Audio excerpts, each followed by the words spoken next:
First MMA video. So yeah, man, let me just go through it. So obviously, like, we got UFC 298 coming up, hype fights. First of all, I just want to go see, like, I just want to go back here, fraud checked, Python, fraud checked. That's what I thought. But yeah, anyways, let's go to the big boy fights. We've got good UFC 298 coming up. It's gonna be a banger. UFC 299, a banger. UFC 300. Well, we hope it's gonna be a banger. Anyway, so let's start with the first fight here in the early prelims. We've got Andrea Ree versus Miranda Maverick. I know a bit about Miranda Maverick, and she's younger. Definitely. The reach is low, but I don't think that matters. She's a bit shorter, but she's just younger, probably hungrier, and just better. So I would say Miranda Maverick by a boring ass decision. Yeah. Anyways, let's go next.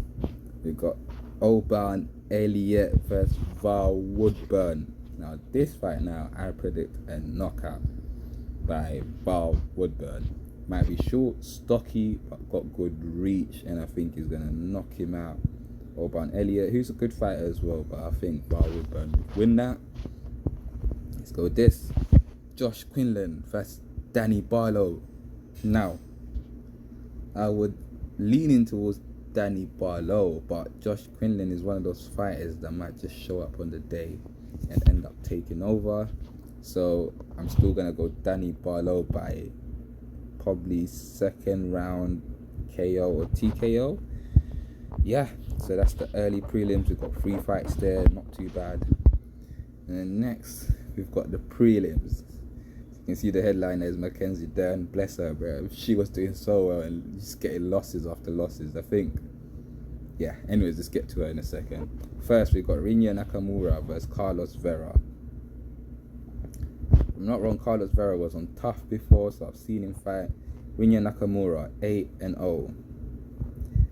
Don't know, I feel like Rinya Nakamura, as much as he is the heavy favourite, might just get fraud checked on this one. He might actually lose against a veteran, as someone that's had more fights than him in MMA, who is Carlos Vera. He might be older, but I think he still might take this by decision. I don't see any of them knocking out anyone, so I would pick Carlos Vera by decision, but I'm not so sure about this. If Rinya wins, yeah, I'm not surprised whatsoever. Next, we've got Justin Tafa versus Marcos Figueroa, whatever his name is. I can't say the whole name. Sorry, guys. Anyways, Marcos got knocked out by Derek Lewis, if I'm not wrong. Yeah, Justin Tafa, decent fighter. I'll be honest, I think the experience is going to win, and Marcos Rogero is going to win by boring ass decision. Or if Justin Tafa wins, he's going to win by knockout, one of the two. So, yeah, that's my pick for that. Amanda Lemos versus Mackenzie Dern. Now, personally, I like Mackenzie Dern as a fighter. I think she tries really hard, as much as she's not good at striking. She tries, you know what I mean? She tries to go up there and really put up a fight, but she's just outclassed most of the time. So I would say Amanda Lemos by KO or TKO, or just getting beaten the shit out of until the referee stops it.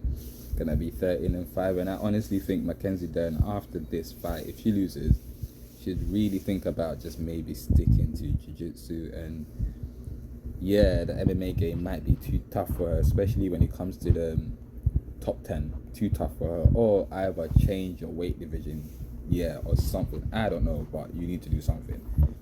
This ain't working. But yeah, alright, cool. Let's go to the bangers, which are the main card. Oh my god, I'm excited about this. So, Anthony Hernandez versus Roman Kapilov.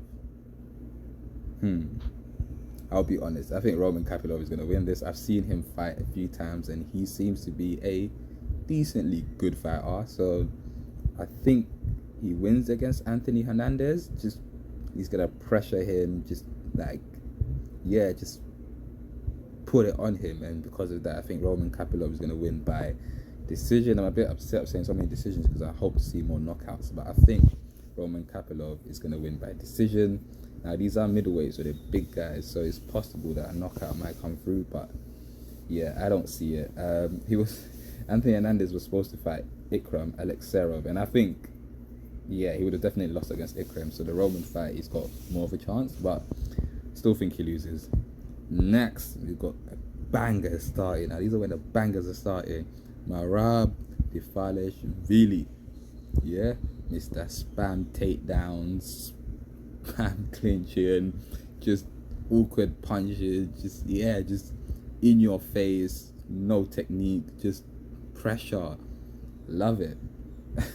Weirdly enough, Marab right now is one of my favorite fighters because of how fucking funny he is, and just his style is just all over the place, but it works for him. It wouldn't work for anyone else, but for him it works. And I think the only problem that I would say about this is spamming takedowns against a gold medalist like Henry Cejudo might just not work as much, and he might get caught while he's coming in with a takedown, especially because Henry is quite good at catching people when they're coming in and surprisingly knocking them out. I do think the bantamweight division, to be honest, too much for Henry, man. Man, go back down to where you belong, man. Even, like, let's be honest, that fight against Demetrius Johnson that you won, if Demetrius Johnson wanted the rematch, you probably would have lost that, and there would have been no triple C, no triple nothing. So anyways, Marab Dvalishvili versus Henry Cejudo. Marab wins.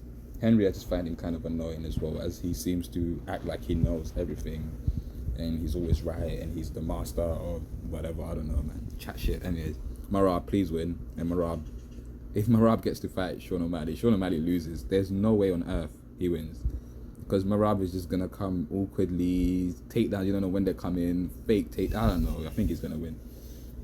Alright, next we got Jeff Neal versus Ian Machado Gary, the fake Brazilian guy. Ian Cock Gary. Jeez, I don't know. Anyways, Ian Cock Gary versus Jeff Neal. Now, let me be honest. You know, the thing is, when the whole thing started about his wife and everything, I actually was on Ian's side. I was just like, why are people bare on this guy? But ever since, he's just been the most annoying shit on earth. Bro, humble yourself. You're not Connor. Yeah? Don't think because you're Irish, you're not Connor. You're just, you're a rangy technical striker who's really, really good when it comes to technicality, and that's the only reason why I will actually pick you against Jeff Neal. But I'm praying that I'm wrong about this, and I hope Jeff Neal just knocks you the fuck out, my guy. That'll be so funny. Alright, Robert Whittaker versus Paulo Costa. Now, this is where, now, for me personally, I love both of these fighters. Paulo, when you fought Yo Romero, I was not a fan. When you fought Izzy, I was not a fan. And you lost, I was not a fan. But ever since then, you have been comedy. I love what you've done with all the secret juice, Jackety, strong and Jackety. Man, you're just, I don't know, man, you're just a comedian. Because of that, I just want to see you on top. I think you'll be great as a champion. I think you'll be funny. First of all, and another thing, one thing about Paulo Costa, I know a lot of people say he pulls out of fights, but he fights everyone, bruv. I don't see him ever not fighting, and he fights everyone. He might pull out here and there, but he fights everyone. Robert Whittaker, one of my favourite fighters in a long, long time. I love how humble he is. I love the man that he is. That's a real true mixed martial artist. So I'm a bit torn of this one, but I'll be honest, I kind of want Paulo Costa to win just because I feel like he could beat DDP. Even though, if I'm being honest, I think Izzy's going to get a rematch with DDP, and Izzy takes that. The fight against DDP, I think Izzy takes that. I'm sorry, like, DDP, you're not a real African, yeah?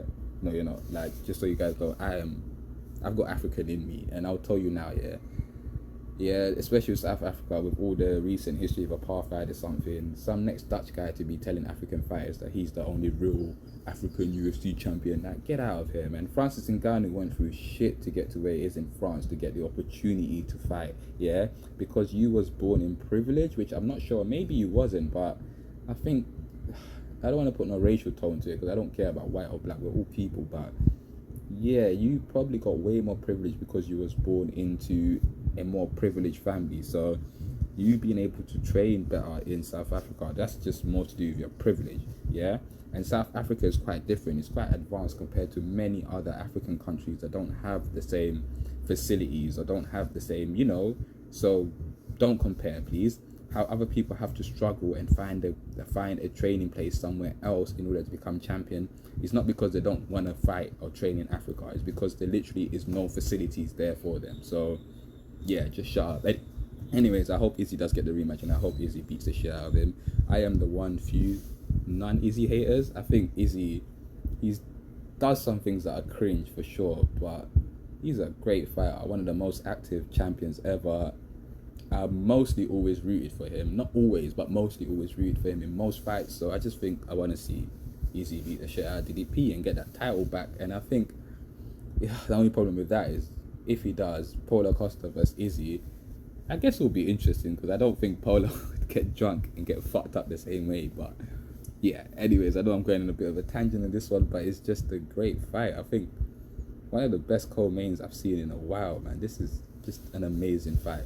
Anyways, I'm leaning more towards Paulo. I think Paulo, I don't think he's going to flatline knock out Robert Whittaker. I just think he's going to hurt him more to maybe a TKO, where the referee's going to stop it because of a big body kick or a big punch or something like that.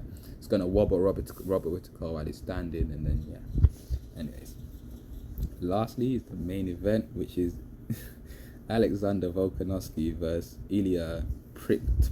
Sorry, Ilya, I did not have nothing against you before this fight, but ever since this fight has come up, the disrespect, the way you're trying to be someone that you're not, bruv, show respect to Alex Volkanovski, bruv.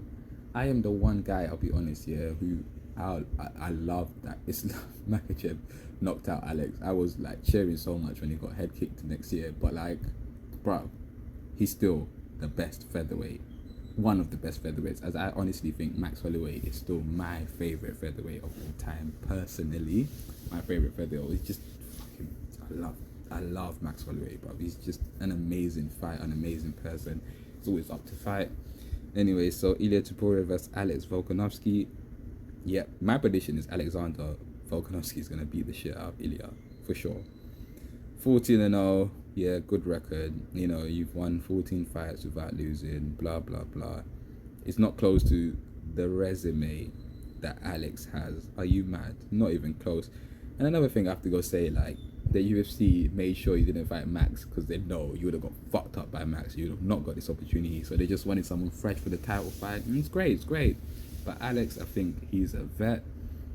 He's just great at stand-up. He's great at just wrestling, defensive wrestling. He's good everywhere. I feel like Alex is really one of those guys that are good everywhere. And yeah, I see him winning, for sure. But yeah, man. So yeah, there's my prediction for UFC 298. I hope for the best. Yeah, man.